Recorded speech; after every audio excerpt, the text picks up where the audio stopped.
business to do that. Even if we run a charity, we need to run profitable donations, right? So this is the purpose of today.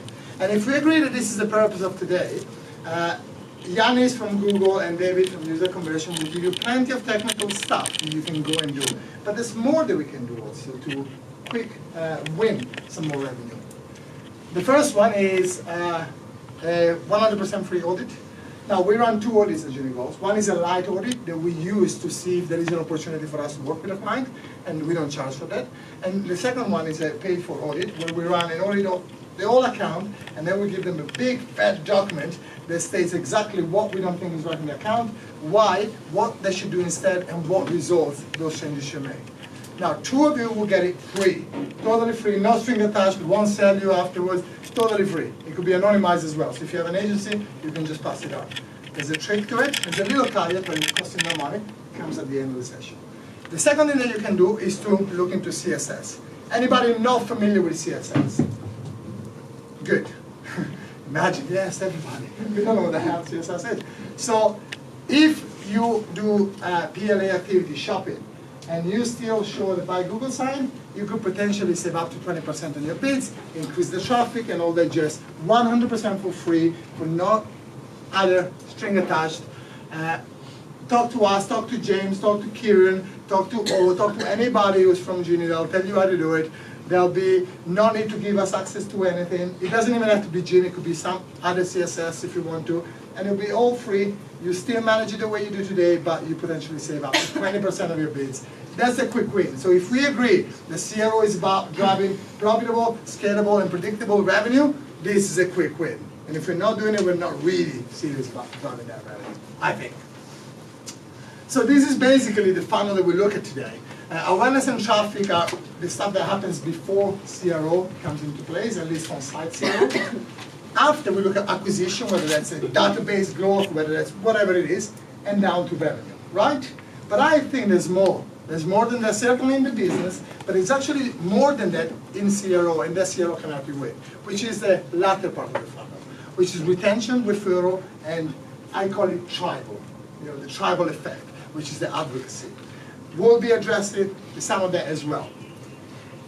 This is what the day is going to unfold. There's me blabbing about, because that's what I do, but hopefully later on I'll give you some value with some good tools that you can take away for the bottom of the funnel parts. So at the end of the day, we hope to give you some actionable points that you can take away, scratch your head, action some of them, and hopefully win that profitable, scalable, and predictable revenue. Make sense? Yeah. Does it sound good? Yeah. No, I love you. That's in the book. Is that they really share stuff that is both enlightening but also very actionable. So my invite to you, as always, is write down a couple of things that you think you can action right away, and a couple of things that you perhaps want to action in the near future, and really make those your mission for the near future, because otherwise this event becomes just something entertaining, and that's it. And I really love to meet you again in a few months and think, Luca, we've done that and the other, and we've seen this. It's amazing. It's really the thing that makes me the happiest. So now I'm going to get off the stage and introduce another remarkable human who started a conversion rate optimization agency 4 or 5 years ago. Now, I have conversion rate at heart. I really like it, but I'm very incompetent. We run a digital agency which is performance, and about 5 years ago maybe, we thought maybe we should really include CRO in our offering. Spent 3 months with an American company, agency that did that, and that taught us that we couldn't really bring it in a Genie. It's just too big of a beast. And so Kieran and I went around the country interviewing a couple of conversion rate optimization agencies that we knew, all to find out that they would happily share that they would charge $10K a month as an entry-level fee, but very reluctant to share the methodology. We didn't want guarantees, we didn't want results, but we wanted to understand how did they go about solving the problem. And we just couldn't figure it out. And then we met David, and they were very small, I think they were 5 or 6 at the time. And we didn't know whether they were good or not, but they had a very clear methodology. They had a behavioral psychologist, they had a couple of coders, so they had all the boxes ticked to make us realize that at least they believed what they were doing. Right? We didn't, because we didn't know them. So we gave them a show with one of our clients, and they did amazingly. And ever since, we just refer them to all the clients, because we believe in them, and now they're 40-odd people. So without further ado, he teaches the stuff that he will teach you or share with you at the CIM, so I think the credentials are ticked. He's got beautiful glasses, And please welcome David from User Conversion.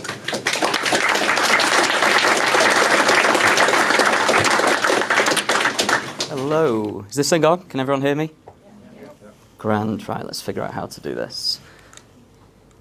That's not the right way. That's not the right way. That's the right way. There we go. So today I'm going to talk about the most effective CRO strategies. And it was really interesting. I got given this title, then I thought, oh, crap, I don't really know. Because it's so unbelievably contextual. I mean, there must be thousands and thousands of CRO-based strategies. So I thought I'd get to do what any good optimizer does and get to know the audience a bit better.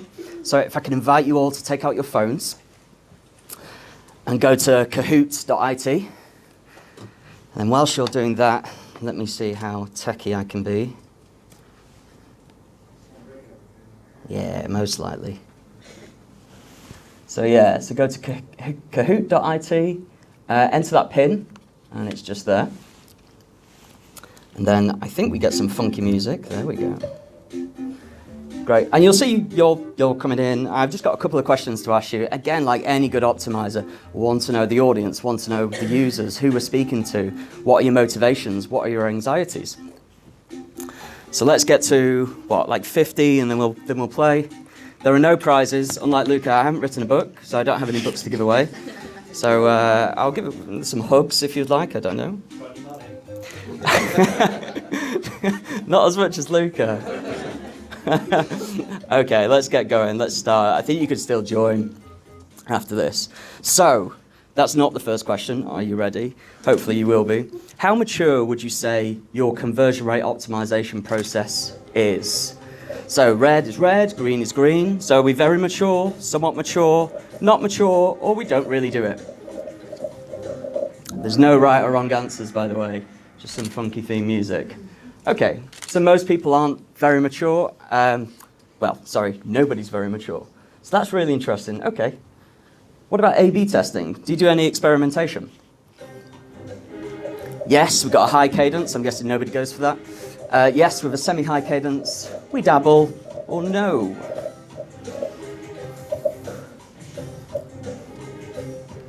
It's quite awkward when you have to wait. Great. Oh, one person did say plus 100 a year. That seems a bit interesting considering no one has a mature optimization process, but that's fine. We won't dabble on that one. Okay, great.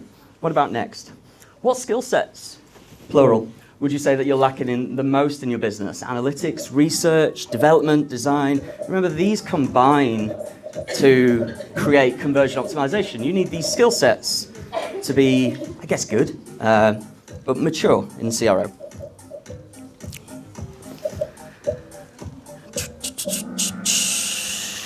I'm guessing red. Nah, I was close. Okay, so development and analytics. We tend to find with most of our clients, analytically, a lot of people are actually quite immature. So let's speak a bit more about development. How big is your development backlog? Too long, it would take us ages to go through it all. Long, but we're mature enough to prioritize it accordingly. Not long at all. We prioritize our sprint release as well. Not long, because we're more reactive than proactive. I have a feeling how this one might go. Yeah, always the case. Again, every client, the dev list is, the backlog is longer than my arm.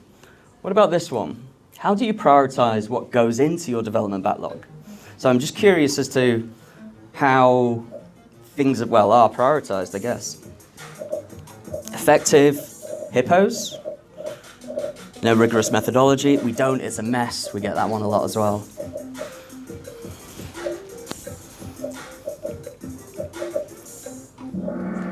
This is great, by the way. This is like the second time I've used this. It's really fun. We try to prioritize, but there's no rigorous methodology.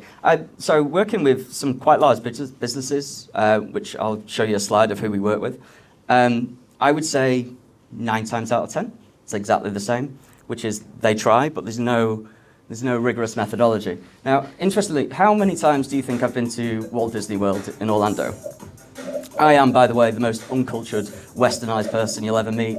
I'll go to Mallorca and ask why there are no roller coasters there. Okay, so 31 times I've been to Orlando. which is an obscene amount of time. And I just had my first child last year, so I've been 31 times without a kid. There's me with a beard. I accidentally shaved it off, but I started user conversion, about 4 years ago now. I am a big Disney fan. I tend to do more best man speeches than actual talks, so I apologise if there are a few jokes thrown in every now and then. And I do actually teach this stuff. There's a course for the Chartered Institute of Marketing called the Advanced Conversion Rate Optimisation course. If you're ever interested, I do that about once a quarter. I really enjoy that. So some values that I hold. I think this is really important. I'm not theoretical. I don't create acronyms for the sake of creating acronyms. I try and be as practical as humanly possible. So throughout this, we're going to get loads of tips, loads of genuinely practical advice. But for me, it's all contextual. There's no right, there's no wrong way of doing it. Just because, harping back to the site speed discussion, just because your site speed is at 3 seconds does not mean that that needs to be your core priority or your core focus. It's incredibly, incredibly contextual for me. So I don't think there's any right or wrong, so no heckling. Instead, I just want to share my experiences. I don't know what that brand is that says 3 times overall increase in leads, but here are some of the brands that we currently work with. I can go through these, 9 times out of 10, and it's all fine. But they're larger, I guess, retail brands, more e-commerce orientated than anything else. Some are in this room today, and we're actually going to be hearing from Shabina, who is optimization lead at Mamas and Papas later on. So there we go. So this was the question posed to me. What are the most effective conversion rate optimization strategies? Now, let's just break this down. Effective, for me, is speed and value. So we could, spend 2 years learning about all our users and doing a shed load, am I allowed to swear? A shit ton of persona research and not get anywhere. So speed and value for me is effectiveness. Let's talk about conversion rate optimization. Or let's talk about strategies. It's longer term, it's not tactical. It's having a process, an approach, a methodology that means you're going to reach a goal. And we generally utilize the Google methodology of OKRs in order to reach a strategy. Finally, let's talk about conversion rate optimization. There needs to be a delineation between CRO and A/B testing. They're not the same. A/B testing is a method of optimizing a website. It's actually a method of learning more than anything. That being said, I'm going to show you a load of experiments that we have run, because we ran about 750 last year. So I do want to show you that they're quite practical and also quite interesting. So when we actually pose that question, I would actually bounce it back and say, what are the variables that affect you creating a strategy? And I personally think there are 7. I know there are 6 on the slide, but there's a more important one coming up. So culture, does your company believe in CRO? Are you more acquisition-led? Are you more traffic, and we'll ignore the conversion at some stage? Are you more user-centric in your approach? Do you have a CEO or a hippo who dictates everything that you do? Performance, teams, what is your team composition? Are we talking design? A lot of you mentioned a lack of analytics, a lack of development. Well, those are almost necessities for conversion rate optimization. How can you prioritize when you don't have the data to prioritize?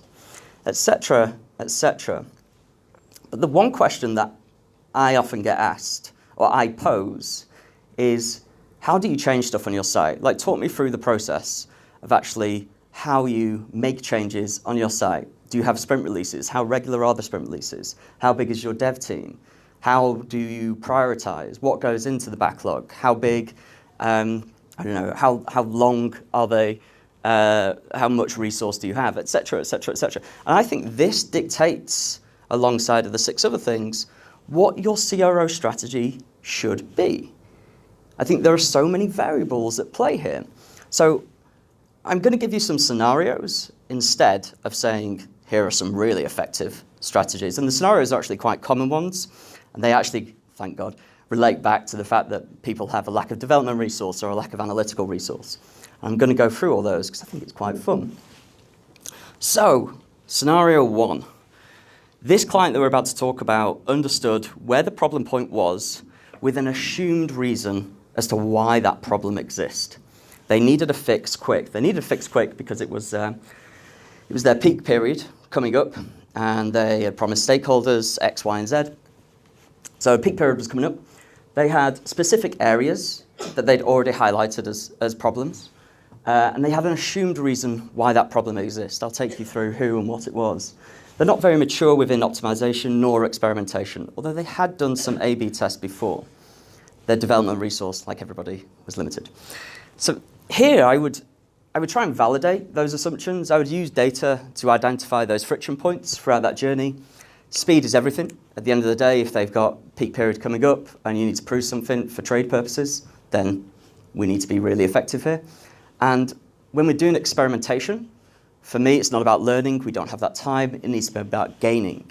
So an experiment is a wonderful thing because you can change something on a website and immediately understand whether the variable that you changed was successful or not. And you can quantify that as well. So the problem statement that we got from Karen Millen was this. Checkout conversion rate is low. Users become stuck on the shipping page. The reason why is fairly unknown. They assumed it to be because you saw the delivery cost. We recommend to redesign the entire checkout to a one-page checkout. This was their problem statement. And we challenged that, actually.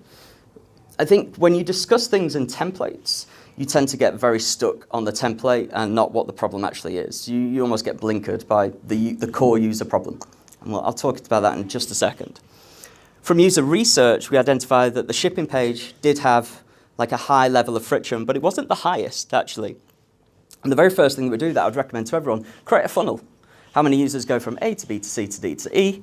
That's your funnel. Now create another funnel. Let's segment the top funnel on device, on traffic source, on new versus returning, and go deep and deep and deep. And what you will find are disparities in the data. Oh, that's interesting. Mobile users who move from PLP to PDP do so 20% less, but everything else in the funnel seems okay.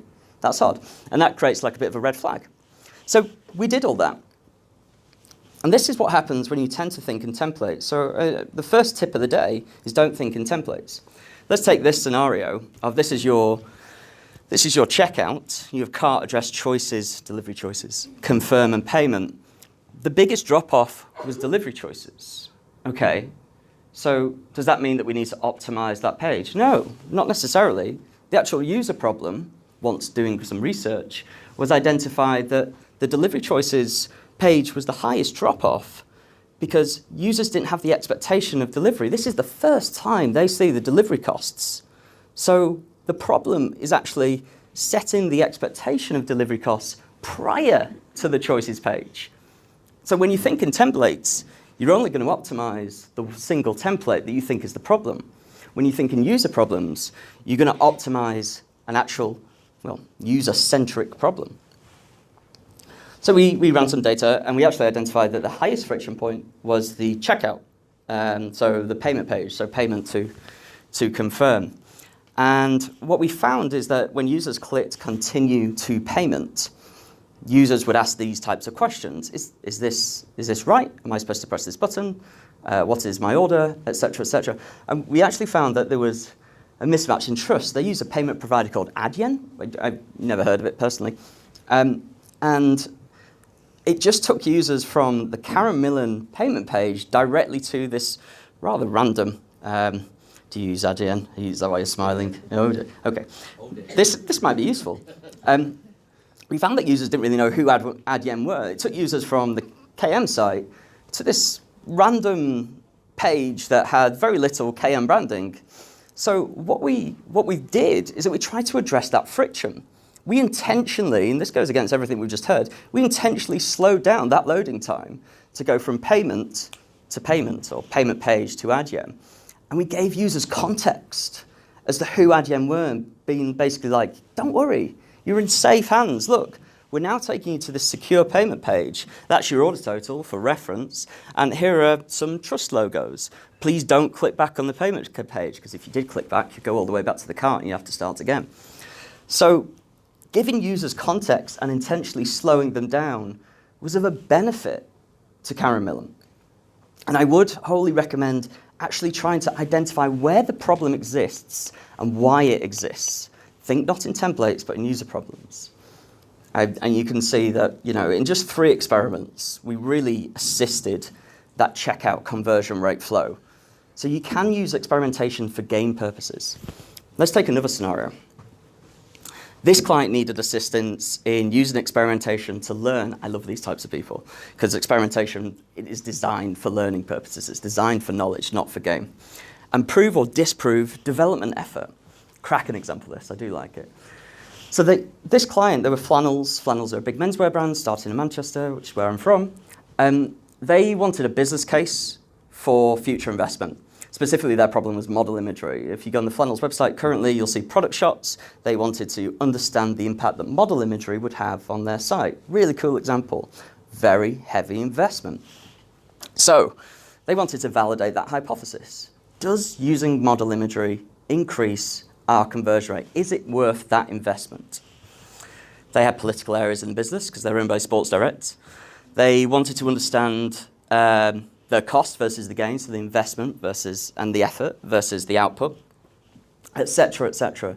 So a strategy that we would recommend for them is to create an experiment to learn, to do a heavy post-test analysis. So we'll do this thing in a test, but we'll go really into the detail as to what went on. So really analysing it quite strongly. And just doing it really quickly. It's a low initial effort. They just needed product shots for like 28 people, 28 things. Some Disney in there. So we wanted to understand data, we used data to understand how users engage with imagery and how that affected their add to bag and how it affected their conversion rate. We wanted to understand things like how many product shots they saw within a single product page, for example. Again, understanding that engagement, let's give us a benchmark. And for us, I'll come to the results in a second. This is another tip. Experimentation reduces your risk. Can you imagine what the effort would have been for them to go and do however many model shots, thousands and thousands of model shots on all their products? And I posed this question. Matt said this, he's CEO at Conductrix in America. It's a lovely question, which is, he was speaking to me at the time. David, what is the value of car insurance? It's certainly not zero. And I think that's really nice. You don't have to have a return on every single thing that you do. But this test specifically gave us the knowledge to move forward. It did just so happen that it won. So you would expect it, I appreciate that. But it validated their decision. It helped them prioritize this in their backlog. So we used data to understand how users were engaging with imagery, and we saw this level of impact for Flannels. We just chose 28 products, so we had a small sample size. They get a lot of traffic, so we reached statistical significance quite quickly. But the point that I want to try and get across with this scenario is they had a very specific use case for conversion optimization and experimentation. And experimentation allowed them to validate a way of thinking, and that helped them prioritize their backlog, which helped them save or make a lot of money. We've got 2 more scenarios. Hopefully I've got enough time, but someone can just give us a wave if I'm going over. This client needed quick wins. We've heard that before. I love that. With slow development resource, I've heard that before. I love that. And a lack of understanding where the issues lay, the highlight was on speed. So we needed to do whatever we need to do here really, really quickly.